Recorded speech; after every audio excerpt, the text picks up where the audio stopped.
우리에게 주신 하나님 말씀 구약성경 에스더 1장입니다. 하나님의 은혜가 가득한 복된 날 되시기를 축복합니다. 오늘부터 에스더서를 함께 나누게 되었어요. 에스더서의 시대적 배경은 아하수에로, 페르시아 아하수에로 왕이 지배하던 시기입니다. 주전 539년경에 고레스 왕이 페르시아를 세우게 되죠. 이때 1차 포로귀환이 진행이 됩니다. 그 후에 다리오 왕이 다스렸고 세 번째 왕인 아하수에로 왕이 다스리는 시점에 있는데, 여전히 유다 사람들이 포로로 또 여러 가지 일을 하면서 그곳에 남아 있었던 거죠. 이때 일어난 일이 바로 에스더서에 기록되어 있습니다. 에스더서의 가장 큰 특징은 하나님의 이름이 등장하지를 않아요. 하나님의 이름은 등장하지를 않지만 이스라엘 백성들을 위해 하나님께서 분명히 일하고 계심을 보여주는 책이 바로 에스더서입니다. 성경을 읽다 보면 하나님이 안 계시다면 어떻게 일이 일어날 수 있겠는가라는 질문이 나올 수밖에 없는 그런 성경이지요. 하나님의 살아계심을 분명히 보여주는 책입니다. 앞으로 10일간 하나님의 은혜가 가득하시기를 소망합니다. 자, 1절 봅니다. 1절입니다. 이 일은 아하수에로 왕 때에 있었던 일이니 아하수에로는 인도로부터 구스까지 127지방을 다스리는 왕이라.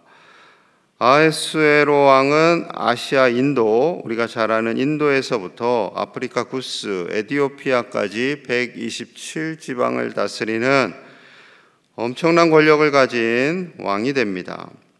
왕이 된 지 3년 만에 자신의 그 권력, 힘을 자랑하기 위해서 잔치를 벌입니다. 온 나라가 잔치예요. 이 잔치라는 단어는 좀 좋은 의미의 잔치인데 좋지 않은 잔치예요. 그 화려한 파티 같은 그런 엄청난 파티, 축제를 벌이게 됩니다. 장수들, 귀족들 불러다가 잔치를 하는데 며칠간 했는가? 자, 4절 봅니다. 4절. 왕이 여러 날 곧 180일 동안에 그의 영화로운 나라의 부함과 위엄의 혁혁함을 나타내니라. 180일간 무려 6달 동안 잔치를, 파티를 벌였어요. 술 파티죠, 술 파티. 나라의 부함과 자신의 위엄을 드러내기 위해서, 목적은 다른 거 아니에요. 자신의 나라가 얼마나 큰지, 내가 얼마나 위대한 왕인지 좀 똑똑히 봐라 하는 거죠. 그래서 신하들과 귀족들을 데려다가 180일 동안 잔치를 합니다. 그 누구도 우리를 넘볼 수 없다라는 거죠. 180일 동안 취하고 지내도 이 나라를 공격할 수 있는 그런 국가는 없다. 그걸 드러내는 거예요. 5절입니다. 5절. 이날이 지남에 왕이 또 도성 수산에 있는 귀천간의 백성을 위하여 왕궁 후원들에서 7일 동안 잔치를 베풀세. 자, 수산궁에 있는, 도성 수산에 있는 부자와 가난한 자 모든 백성들을 위해서 또 잔치를 합니다. 180일 끝나고 또 잔치를 벌였어요. 수산궁에 사는 사람들만을 위해서 7일 동안 각종 휘장, 대리석, 금잔, 자랑스러울 만한 거 다 꺼내서 잔치를 벌입니다. 왕이 잔치를 벌이니 왕후도 질 수가 없어요. 그래서 왕후 와스디도 잔치를 벌입니다. 자, 9절이에요. 왕후 와스디도 아하수에로 왕궁에서 여인들을 위하여 잔치를 베푸니라. 이제는 여인들을 위해서, 남자들만 수고했냐? 여자들도 수고했다 해서 여자들끼리 또 먹고 마시며 음주 가무를 즐기며 파티가 시작된 거죠. 나라의 분위기가 대략 감이 오죠. 넓은 땅을 다스리게 되었어요. 권력을 많이 가졌어요. 크게 가졌어요. 감히 페르시아를 넘볼 나라가 없어요. 그러니 먹고 마시고 흥청망청 자신들의 국력을 다 소비합니다. 다 왕도 정신이 없고 왕비도 정신이 없죠. 이런 나라가 오래 갈 수가 없어요. 여러분, 나라나 가정이나 하나님께서 복을 주셨어요. 그러면은 그 복을 잘 사용해야 됩니다. 겸손해야 돼요. 하나님께서 주신 복이다, 내 것이 아니다, 나는 청직이다 라는 생각을 한다면 이렇게 나라를 다스리지 않겠죠. 여러분, 하나님께서 주신 복을 선하고 아름답게 사용하는 우리 나라가 되기를, 우리의 가정이 되기를 기도해야 할 줄로 믿습니다. 예전에 우리나라가 좀 흥청망청한 적이 있어요. 그랬더니 외국 언론에서 샴페인을 너무 빨리 터뜨렸다, 그런 평가가 있었죠. 그리고 IMF가 왔어요. 여러분, 우리나라가 정말로 바라봐야 할 것을 바라볼 수 있고 해야 할 일을 할 수 있고, 우리의 가정도 마찬가지입니다. 교회도 마찬가지입니다. 겉모습, 외형을 자랑하는 것이 아니라 정말로 하나님께서 주시는 은혜만을 자랑하는 우리의 가정, 이 나라 되기를, 교회 되기를 함께 기도하시기를 소망합니다. 술에 취한 남자들은 허세를 부리죠. 그래서 술 마시고 운전하고 술 마시고 싸우고 술 마시고 엉뚱한 소리를 잘합니다. 여기도 그랬어요. 아하수에로 왕이 취해서 갑자기 4시 7명을 부릅니다. 그리고 명령해요. 11절입니다. 왕후 와스디를 청하여 왕후의 관을 정죄하고 왕 앞으로 나오게 하여 그의 아름다움을 뭇 백성과 지방관들에게 보이게 하라 하니, 이는 왕후의 용모가 보기에 좋음이라. 왕후 와스디를 청하여 관을 정죄하라. 관을 쓴다라는 것은요, 최고의 외모를 꾸미는 거예요. 그러니 화장법도 다르고 옷 입는 법도 다 다릅니다. 지금 흥청망청 술 취해갖고 다 제정신이 아닌데, 온 나라가 제정신이 아닌데 갑자기 왕후 보고 옷 정식으로 차려입고 나오시오, 수청을 드시오 그러면은 어느 여왕인들 네 그러겠어요. 그러니까 이제 왕의 허세에 순종을 해야 되는데 이 왕후 와스디가요 싫다고 합니다. 12절이에요. 12절. 그러나 왕후 와스디는 내시가 전하는 왕명을 따르기 싫어하니 왕이 진노하여 마음속이 불붙는 듯 하더라. 왕후가 술 취한 남자들 모임 앞에 관까지 쓰고 정장 입고 나가서 수청들라 하니 당연히 싫겠죠. 거절합니다. 그러니 왕의 마음은 이제 불이 불 듯 화가 났어요. 화가 납니다. 감히 내 말을 안 들어? 내 명령을 너가 듣지 않아? 그래서요, 가장 똑똑한 7명의 지방 관료들이 모입니다. 가장 똑똑한 사람들이 모여서 무엇을 논의하는가? 왕의 수청을 거부한 왕후를 어떻게 할 것인가? 갑자기 이게 큰 주제가 됐어요. 다들 술 취하고 정신이 없는데 이제 나라에 큰 일은 없어요. 나라에 큰 일은 없으니까 이제 왕의 명령을 거절한 이 왕후를 어떻게 할 것인가가 지금 이 모든 고관 대신들의 가장 큰 논쟁거리가 됐습니다. 나라가 향락에 쩔어 있고 왕은 권력을 탐닉하고 신하들은 그 밑에서 붙어서 살려고 하는 사람들이 모여 있어요. 나라가 잘 될 수가 없겠죠. 그 중에 무무간이라는 신하가 이렇게 말합니다. 16절이에요. 16절.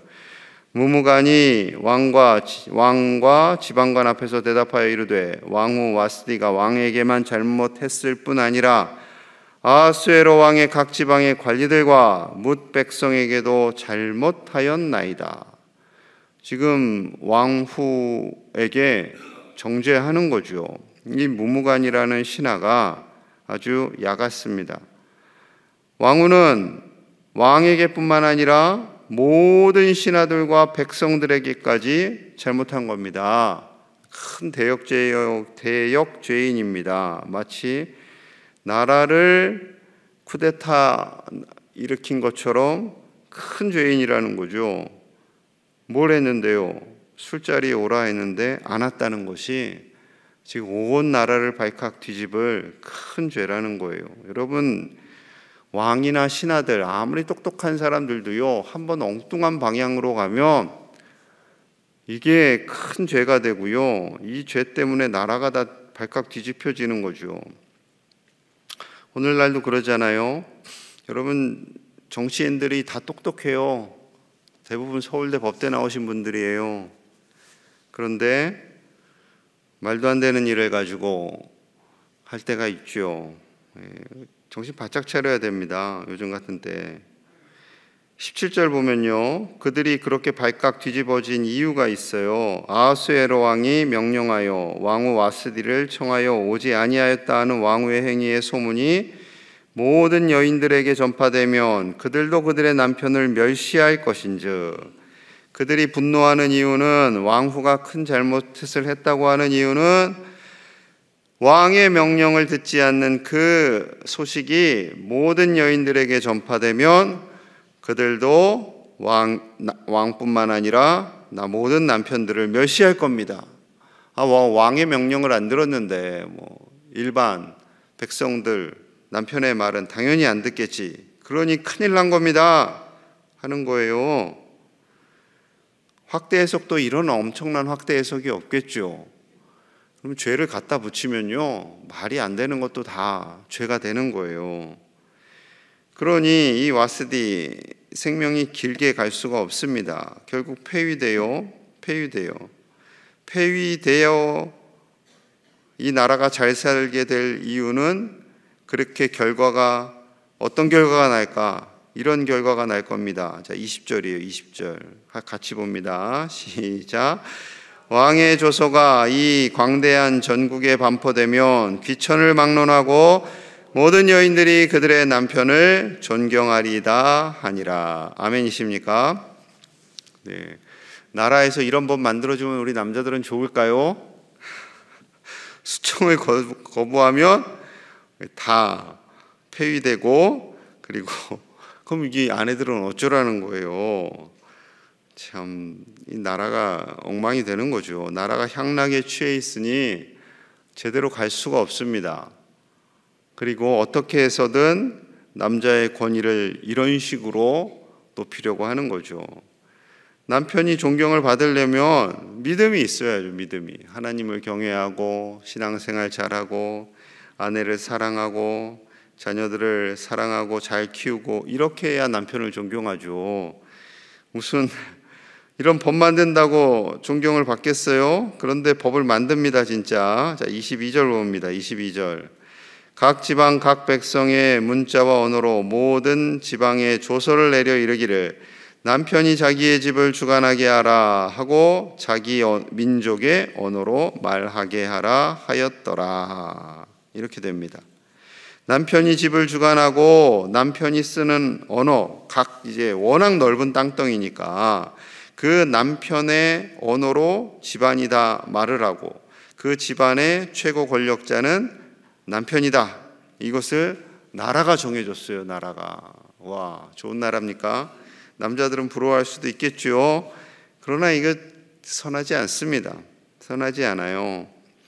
이렇게 유흥과 쾌락, 헛된 것을 쫓아했던 아하수에로 결국 전쟁을 많이 치르고요, 국력이 쇠하여지고요, 주전 465년 침실에서 암살되고 맙니다. 그리고 130년 뒤에 알렉산더 대왕에 의해서 페르시아 제국은 함락되고 헬라가 일어나게 되는 거죠. 이 엄청났던 큰 나라도 불과 200년도 채 되지 못해서 흔적도 없이 사라지게 됩니다. 여러분, 세상의 권력은 그래요. 아무리 높은 권력을 가진 자라 할지라도 그것을 추구하는 사람들이 고작 자신들의 쾌락, 자신들의 권력, 그것만 추구하다 보면 나라가 망할 수밖에 없겠죠. 권력, 다툼, 힘. 오늘날의 정치권이 딱 그런 것 같아요. 권력, 힘. 내 말 안 들어? 그러면 죄를 다 끌어다가 털어서 먼지 안 나나 보자 하는 거죠. 여러분, 정치하는 사람들 보니까요, 우리는 정말 감사하죠. 우리도 다 털어볼까요? 한 몇 년 동안 계속 털어서 먼지 안 나나 보자. 저도 한번 털어보세요. 저도 이제 1년 365일 박재일 목사를 카메라로 계속 찍으면 간혹가다 불법으로 그 횡단보도도 건너기도 하고 속도도 이렇게 올리기도 하고 그러겠죠. 그 다 걸리는 거예요. 여러분, 그렇습니다. 우리나라가요, 정말 해야 할 일을 해야죠. 물론 우리 정직하게 살아야 됩니다. 정직하게 사셔야 돼요. 그런데 적을 죽이기 위해서 타인에게 강요된 정직은 결코 선하지 않습니다.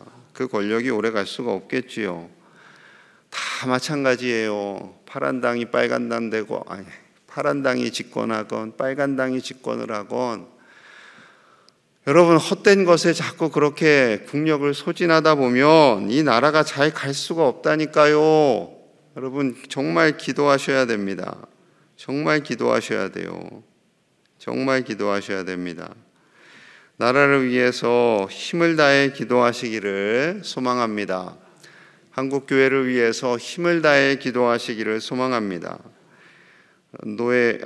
우리 총회, 우리 교단, 대한예수교 장로회, 우리가 속해 있는 총회를 명성교회에서 했어요.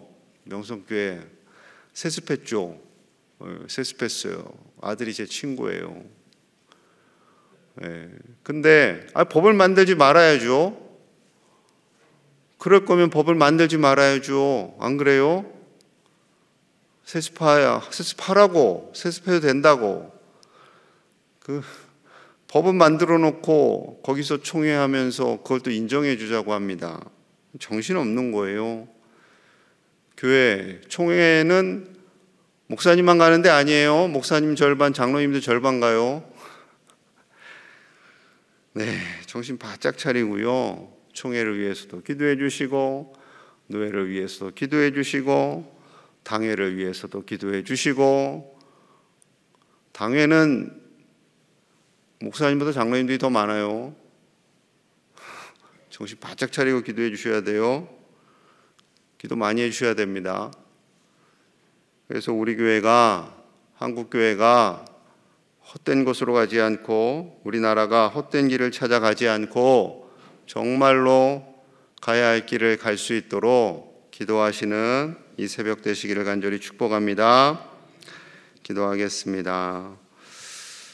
우리 마음을 모아서 기도하겠습니다. 우리나라가 정말 하나님이 다스리는 방향으로 나아갈 수 있도록 위정자들이 정신 바짝 차리고 자신들의 당리당략과 권력 지키기 위해서 백성들을 무시하는 정치를 하지 않도록 위정자들이 하나님을 두려워하도록 한국교회 모든 지도자들이, 목사님들이, 장로님들이 정신 바짝 차리고 한국교회를 이끌어갈 수 있도록, 이 땅의 교회가 바로 세워질 수 있도록 하나님께서 다스리시는 우리 교회 되도록 저를 위해서도, 장로님들을 위해서도, 모든 직분자들을 위해서도, 함께 또 피택자들을 위해서 정말로 신실한 종들 되도록, 직분이 명예가 되지 않도록, 직분이 권력이 되지 않도록 우리 함께 간절히 기도하겠습니다. 하나님 아버지 감사합니다. 하나님의 은혜로 나아갑니다. 아버지여, 우리를 불쌍히 여겨주시옵소서. 이 나라의 민족을, 지도자들을 불쌍히 여겨주시옵소서. 이 나라가 가야 할 바른 길을 가게 하여 주시옵소서. 하나님 도와주시기 원합니다. 아버지, 나라를 불쌍히 여겨주시고 위정자들을 불쌍히 여겨주시옵소서. 아버지여, 위정자들의 마음속에 하나님을 두려워하는 마음 주시고 백성을 위해 섬기는 봉사자들이 되게 하여 주시옵소서.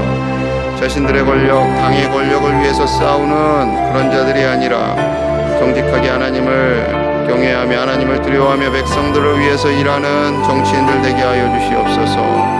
한국교회를 불쌍히 여겨주시고 모든 목사님들과 장로님들 아버지의 정신 바짝 차리고 오직 믿음으로 살게 하여 주시옵소서. 자신들의 권력과 자신들의 힘을 자랑하지 않게 하시고 해야 할 일들, 사명 오직 믿음으로 감당할 수 있도록 도와주시옵소서. 피택자들을 축복합니다. 아버지여, 하나님 주신 직분이 권력이 되지 않게 하시고 겸손하게 하시고 주신 사명이 되어서 진정 하나님의 나라와 의를 위해 충성하는 우리 피택자들이 다 되게 하여 주시옵소서. 명예가 되지 않게 하여 주시옵소서. 권력이 되지 않게 하여 주시옵소서. 오직 하나님 주신 직분 겸손하게 사명 잘 감당하고 하나님의 부름받는 그날까지 달려가게 하여 주시옵소서. 주여 우리를 불쌍히 여겨 주시옵소서. 주여 다스려 주시옵소서. 하나님의 은혜와 사랑이 이 나라를 다스리시는 줄로 믿습니다. 위정자들에게 하나님을 두려워하는 마음을 주시고 백성을 두려워하는 마음을 주시옵소서. 아버지여, 겸손하게 하시고 자신들의 당리당약을 위해서 싸우는 것이 아니라 서로를 공격하고 짓밟기 위해서 싸우는 것이 아니라 이 나라의 갈 길을 위해 헌신하며 봉사하는 자들 되게 하여 주시옵소서. 한국교회와 장로님들과 목사님들을 불쌍히 여겨주시고 정말로 한국교회가 나아가야 할 방향을 제시하는 그런 자들 되게 하여 주시옵소서. 이 혼미한 시대에 한국교회가 바로 서게 하여 주시고 노예가 바로 서게 하시고 당회가 바로 설 수 있도록 하나님의 은혜가 이 나라 위에, 교회 위에, 우리의 모든 가정 위에 가득하게 하여 주시옵소서. 피택자들을 세워주시니 감사합니다. 모든 직분자들 직분이 명예가 되지 않게 하시고 권력이 되지 않게 하시고 겸손히 하나님의 나라와 교회를 위해, 교우들을 위해 충성하며 봉사하는 헌신자들이, 사명자들이 다 되게 하여 주시옵소서. 오늘 하루도 하나님의 뜻 받들어 살게 하여 주시고 우리의 가정 위에, 우리의 모든 삶의 자리 위에 하나님의 은혜가 가득하게 하여 주시옵소서. 예수님 이름 받들어 간절히 축복하며 기도하옵나이다. 아멘.